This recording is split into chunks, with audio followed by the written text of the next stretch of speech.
권리금, 보증금, 임대료, 이게 비싼지 싼지 감을 어떻게 잡냐? 못 잡죠, 초보는. 몰라요. 그래서 어떻게 되냐면은, 그래서 혹시 지나가다가 되게 맛집 있잖아요. 웨이팅이 엄청 긴 맛집. 그런 거 지나갈 때 혹시 이런 생각을 하시지 않으셨나요? 사장님 떼돈 벌겠다. 이런 생각들 다들 한 번쯤은 해보셨죠? 그러면서 막상 딱 먹어보니까 맛이 그냥 그 정도까지는 아닌데? 이 정도 맛만 내면은 내 이렇게 웨이팅하고 이렇게 대박이 날 수 있을까? 나도 한번 해볼까? 보통 이런 생각을 가지신 분들이 있을 거예요. 저도 그랬고. 자, 그런 생각을 갖고 요식업을 뛰어들게 되면 100% 망하게 됩니다. 그런 생각으로 찾으면 무조건 망해요. 왜 그러냐면은 장사는 정말 많은 요소들이 있는데 그 중에 맛만 보고 이 정도만 하면 돼? 이거는 굉장히 오만한 생각이에요. 사실 장사를 하면서 많은 요소들이 있는데 그 중에 하나가 맛일 뿐인 거예요. 많은 요소들 중에 맛이 정말 중요한데 오늘은 그 맛이 아닌 다른 정말 중요한 요소, 상권에 대한 이야기를 해보려고 합니다. 오늘 이야기한 상권 분석에 대해서 한 4가지로 제가 짧게 준비했거든요. 요 정도만 알면은 나가가지고 나 상권 분석 좀 할 줄 알아. 자, 물어봐봐. 요 정도까지는 되실 거예요. 그래서 오늘 4가지를 조금 자세히 설명드리도록 하겠습니다.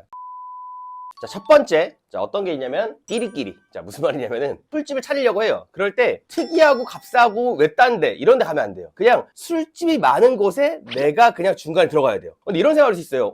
내가 들어가면은 옆에 장사 잘 되니까 손님들이 나한테 안 오고 옆 가게로 가지 않을까? 그럼 나는 거기 가기보다는 뭔가 나 혼자 독점하는 그런 데로 가는 게 낫지 않을까? 자, 그런 순간 바로 망할 수밖에 없어요. 근거를 말씀드릴게요. 근거를. 술집은 1차 손님은 당연히 먹어야 되지만 2차, 3차 손님은 당연히 잡아야 되거든요. 자, 그럴 때 예를 들어 제가 술집을 먹었어요. 술 먹고 치킨 올라왔어. 자, 그 다음에 2차를 가려고 했을 때 나왔어요. 걸어가다가 여기 들어갈까? 그래서 들어가는 그 정도 거리. 자, 여러분 이거 얼마나 걷는지 생각 안 해보시죠? 보통은 5분 이내로 걸어요. 그러니까 1차를 먹고 2차를 가는데 10분 이상 이동하면은 그 주변 일행들한테 욕먹을 수도 있어요. 왜 이렇게 뭐냐고. 5분인데 사실 이 정도는 보통 사람들이 걸었을 때 기준으로 300에서 400m 정도 돼요. 보통 사람들이 걸었을 때. 내 주변 상권에 술집이 이 정도 이내 들어와야지만 우리 가게가 2차로 선택을 받을 수 있는 거예요. 그래서 논외로 설명드리면은 보통 상권을 규정하는 게 500m로 두거든요. 500m. 그게 사실 여기랑 관련돼 있어요. 보통 500m 정도 되면은 상권 하나로 독립적으로 분류한다. 이런 게 통칭이 있거든요. 그게 어떻게 왔냐면은 5분 정도 걸었을 때 3, 4m 되니까 보통 그 이상 걸으면은 다른 상권이야 라고 인지하는 측면이 있습니다. 그렇기 때문에 술집은 술집 상권, 밥집은 밥집 상권이 있어야 돼요. 근데 이건 약간 느낌적인 느낌이고 좀 더 구체적이고 객관적이고 약간 뭐랄까 논문 근거한 이야기를 살짝 하나 썰어 풀어드릴게요.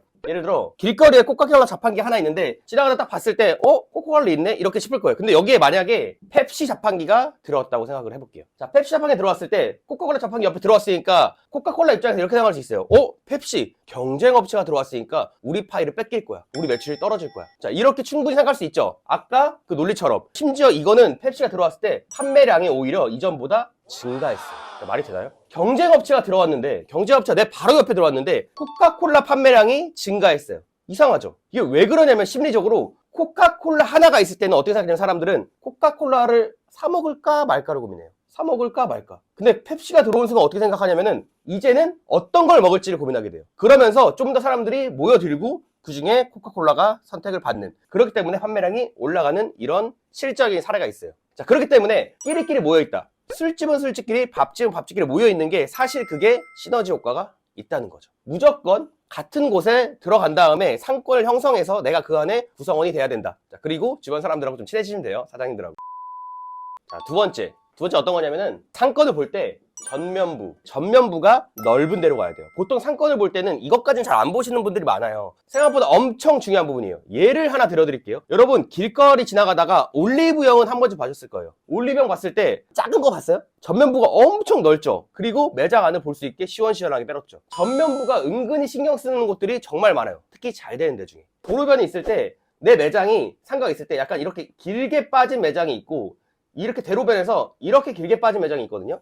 자, 그러면은 무조건 이런 매장의 특징이 있고 이런 매장의 특징이 있는데 저희는 이런 매장을 엄청나게 약간 좀 안 좋게 보긴 해요. 근데 그럼에도 불구하고 얘가 들어가야 될 이유가 충분히 있고 가격적 메리트나 뭐 이런 게 있다면 들어갈 수 있겠지만 그게 그냥 단순 비교했을 때는 무조건 파사드가 넓은 쪽으로 해야지 유리해요. 근데 이건 당연한 게 우리가 온라인 사업을 하는 게 아니잖아요. 온라인을 하는 게 아니라 오프라인에서, 즉 우리가 사람들이 실제로 움직이는 거며 보면서 들어가는 실제 현실 세계에서 일어나는 일이잖아요. 그러면은 내가 들어갈 때도 실제 넓게 보이고 쫙쫙 넓어가지고 오 시원시원하네, 왠지 들어가고 싶네, 이런 데를 들어가요. 근데 이 좁은 데는 어떻게 하냐면 좁은 데는 왠지 모르게 들어가기 싫어. 본능적으로 너무 좁고 이러면 들어가기 싫은 그 느낌이 있어요. 뭔지 아실 거예요. 약간 생각해 보시면. 자, 그렇기 때문에 실제로 사람들이 소비를 할 때 엄청나게 중요하게 판단하는 요소 중에 하나다. 그러니까 전면부가 넓은 게 무조건 좋다. 뭐 이렇게 보시면 돼요. 지나갈 때마다 올리면 보시면은 이 생각 나실 거예요. 예.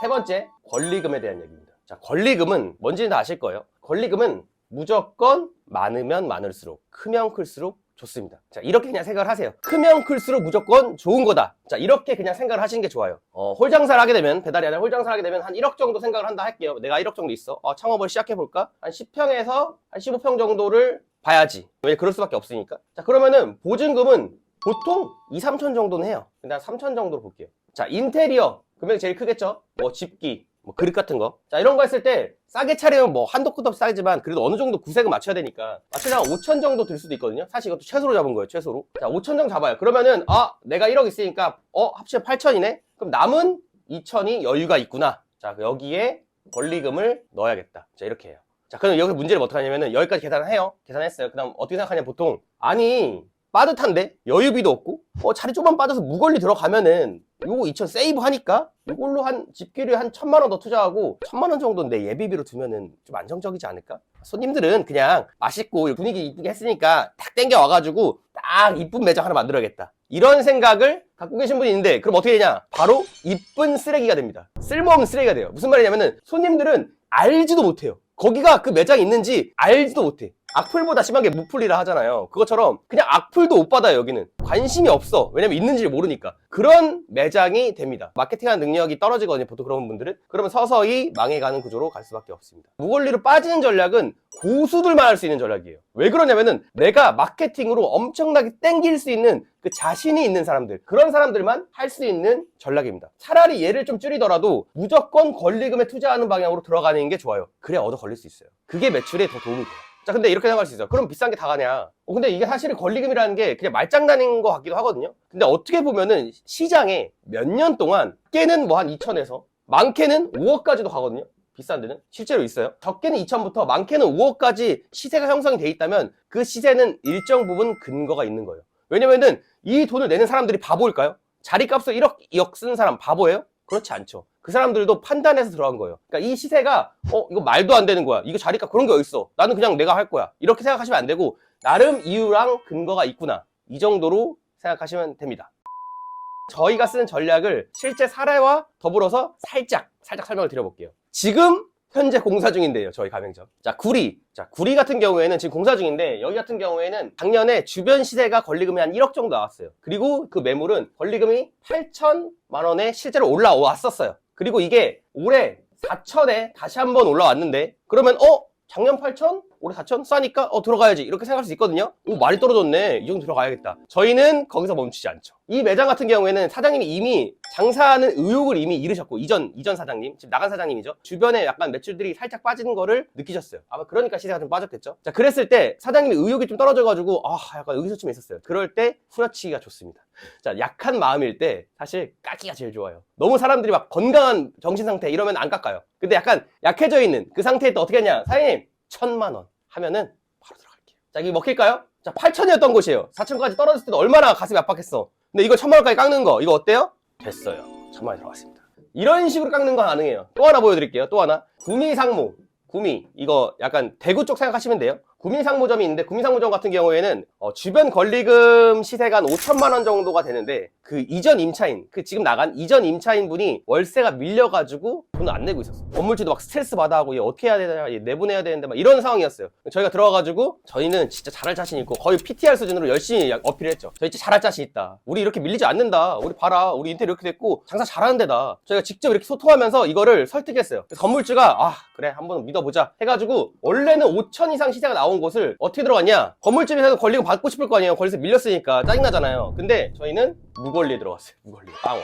자, 이건 약간 명도 이슈가 있다고 하는데 좀 어려운 말로 사장님이 심리적으로 힘들 때 이런 비주얼 틈이 있어요. 자, 이랬을 때 후려치는 거예요. 자, 그랬을 때 얘는 운영 중인 매장이니까 유튜브에 실제로 몇 개 넘겨보면 영상이 있거든요. 자, 유튜브 영상이 있는데 매출이 6천만 원 나오고 수익이 1,800만 원 나오고 있습니다. 무권리에서. 그러니까 이런 식으로도 노려볼 수 있어요. 실제 사례로 노려볼 수 있는데, 근데 일단은 초보인 분들은 권리금은 비싼 게 좋다라는 걸 인지를 하고 들어가는 게 좋아요. 인지를 하고 이거를 받아들이셔야 됩니다. 권리금은 비쌀수록 좋은 거는 맞다. 권리금의 시세를 어떻게 아냐? 이게 비싼지 싼지 감을 어떻게 잡냐? 못 잡죠, 초보는. 몰라요. 그래서 어떻게 되냐면은, 그래서 발품을 팔아야 돼요. 무슨 말이냐? 많이 봐야 돼요. 어쩔 수 없어요, 이거는. 자, 이 발품은 보통 부동산 투자를 할 때 많이 쓰는 단어거든요. 한 방에 나가서 뭐 인터넷에서 찾아보는 손품을 판다, 뭐 이런 용어를 쓰는데, 부동산 투자에서 발품 쓰는 거랑 똑같은 의미예요. 저희도 마찬가지로 부동산을 들어가서 장사를 하는 거예요. 부동산 투자할 때 발품을 왜 파냐면은, 여러 개를 보면은 보는 관점이 생기고 내 시야가 생기면서 어느 게 비싸고 어느 게 싸다는 기준점을 확인하기 위해서요. 그걸 내가 알기 위해서죠. 자, 똑같아요. 자영업 할 때도 발품을 팔면서 권리금, 보증금, 임대료, 이거를 확인하는 그 발품들이 이 정도면 비싼 거고 이 정도면 싼 거구나를 인지하기 위함이에요. 자, 그러면은 이거를 그냥 얘기하면, 그냥 돌아다니세요. 열심히 돌아다니시고요. 하루 종일 돌아다니세요. 한 일주일 돌아다니시면 돼요. 이렇게 하면은 어차피 하기 싫잖아요. 자, 기준점을 말씀드릴게요. 기준점은 뭐냐면은 최소 10군데, 부동산 10군데는 돌아다녀야 돼요. 부동산 10군데는. 자, 이거를 한 상권에 10군데로 하면 좀 그렇고, 상권 기준 한 3군데 정도. 자, 상권 어떻게 보시면 되냐면, 내가 살고 있는 곳이 이곳이면 보통 밥을 한 이쯤에서 먹어. 근데 이쯤에서 먹을 때 이 상권 근처에 한 몇 개 상권이 무조건 더 있거든요. 그래서 이걸 묶어서 이렇게 보시면 돼요. 이렇게 내가 장사하고 싶은 곳 혹은 할 곳, 그 주변에 상권 2-3개는 무조건 더 있어요. 무조건 더 있어요. 그거를 같이 이렇게 보신다고 생각하시면 돼요. 그럼 비교하기 쉬워요. 상권 한 개당 3군데 이상의 부동산을 가라는 말이에요. 자, 그랬을 때 얻어가는 게 있려면 어떤 질문 해야 되면, 제가 질문까지도 말씀드릴게요. 들어가서 그냥 들어간다, 저 장사로 하는데요, 보여주세요, 있는 거. 그냥 다 보여주세요. 자, 이러면은 느껴지는 것도 배우는 것도 없어요. 자, 어떤 부분 핵심적으로 알아봐야 되면, 첫 번째, 자, 이 상권에 A급, B급, C급이 어디예요? 라고 물어보는 거예요. 이해됐죠? A급, B급, C급이 어디예요? 자, 예를 들면은 이런 사거리가 있을 때 당연히 이 코너 자리는 A급일 수 있고 이 자리까지도 A급일 수 있어요. 근데 B급은 어떤 식이냐면, 살짝 빠져 있거나 아니면은 여기서 코너로 꺾고 들어가는데 이렇게 이쪽이 B급이나 C급이 될 수 있거든요. 자, 이런 식으로 어디가 A급이에요, 어디가 B급이에요, 어디가 C급이에요, 이거를 계속 물어봐야 돼요. 물어봐야지 알려줘. 그렇게 친절한 부동산은 10군데 중에 아마 한 군데밖에 안 될 거예요. 그러니까 내가 질문을 해야지 정보가 나와. 알아서 다 알려주지 않아요, 절대. 그렇기 때문에 어디가 A급이고 어디가 B급이고 어디가 C급이에요 라고 물어봐야 되고, 두 번째, 자, 각 A, B, C가 평당 임대료가 얼마 정도예요? 라고 물어보시면 돼요. A급이 여기에요? 그럼 A급 여기 몇 평이에요? 임대료 얼마예요? 이렇게 물어봐야 돼요. 사실 평당 임대료 얼마예요? 라고 물어보면 부동산은 거의 태반이 그게 뭐예요? 그거는 잘 계산 안 해봤는데, 이렇게 얘기하거든요. 그래서 어떻게 되냐면, 몇 평이에요? 얼마예요? 따로 물어봐야 돼요. 그리고 머릿속에서 나눠야 돼. 그거를 나눠, 계산기로. 여긴 평당 얼마구나, 따로 기억해야 돼요. 장사 중인데요, 지금 매물이 안 나왔더라도 난 다 물어봐야 돼. 근데 다 여기는 얼마예요? 몇 평이에요? 여기는 얼마예요? 몇 평이에요? 매물이 안 나왔는데도. 그러면 막 가다가 여기는 얼마고요? 얼마예요? 이렇게 알려줘요, 기억을 더듬어서. 자, 그래서 과거 거래된 것까지 해가지고 평당 임대료를 각 급별로 알고 있어야 돼요. 자, 그리고 물어볼 때 뭐 물어봐야 되면, 권리금을 같이 물어봐야 돼요. 몇 평이에요? 여기 25평이에요. 임대료 얼마예요? 500만 원이요. 그럼 500만 원에 25평? 여기 평당 임대료 20만 원. 그래요? 보증금 얼마예요? 5천이에요? 5천이구나. 임대료 한 10배 정도 되네. 5천에 500. 오케이. 25평. 권리금 얼마예요? 권리금? 여기 1억이래. 그럼 여기는 그냥 무조건 1억 이상은 되는구나. A급은 1억 이상 되는구나. 이렇게 느낌적으로 자연스럽게 오거든요. 그래서 계속 물어봐야 돼요. 이렇게. 이해되시죠? 이렇게 확인하다 보면은 그 자리 대비 시세를 알 수 있어요, 상권을. 그러면은 3군데 상권 정도 돌아다니면 표본이 3개 생겼죠? 어느 상권이 좀 더 저렴하게 나온지까지도 알 수 있어요. 10군데에서 이 3 질문은 무조건 하셔야 되는데, 꼭 매물이 나온 것만 물어보는 게 아니라, 매물이 안 나왔는데 장사를 하고 있는데도 그냥 물어봐야 돼. 여기 얼마예요? 여기 얼마에 들어갔어요?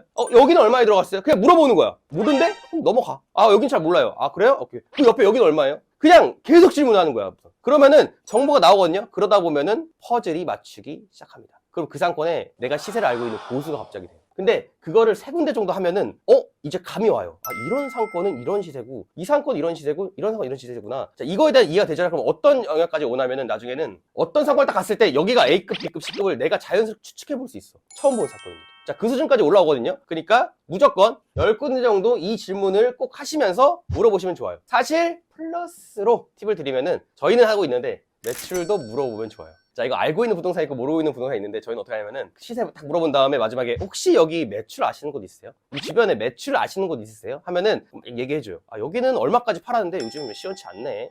아, 여기는 얼마 정도 나와요? 이런 얘기를 해줘요. 약간 이렇게 썰풀듯이. 자, 그것까지 물어봐서 알 수 있으면 베스트. 그래서 요 정도 질문만 하면은 발품은 충분하다라고 보시면 될 것 같습니다. 자, 오늘은 상권 분석에 대해서 약간 꿀팁 4가지를 좀 풀어봤어요. 요것만 아시면은 진짜 상권 분석에 대해서 어느 정도 좀 고수다라고 할 수 있는 정도까지 올라올 수 있을 거예요. 그래서 장사를 하기 전에 꼭 요 4가지는 체크를 하고 들어가시는 거를 추천드립니다. 감사합니다.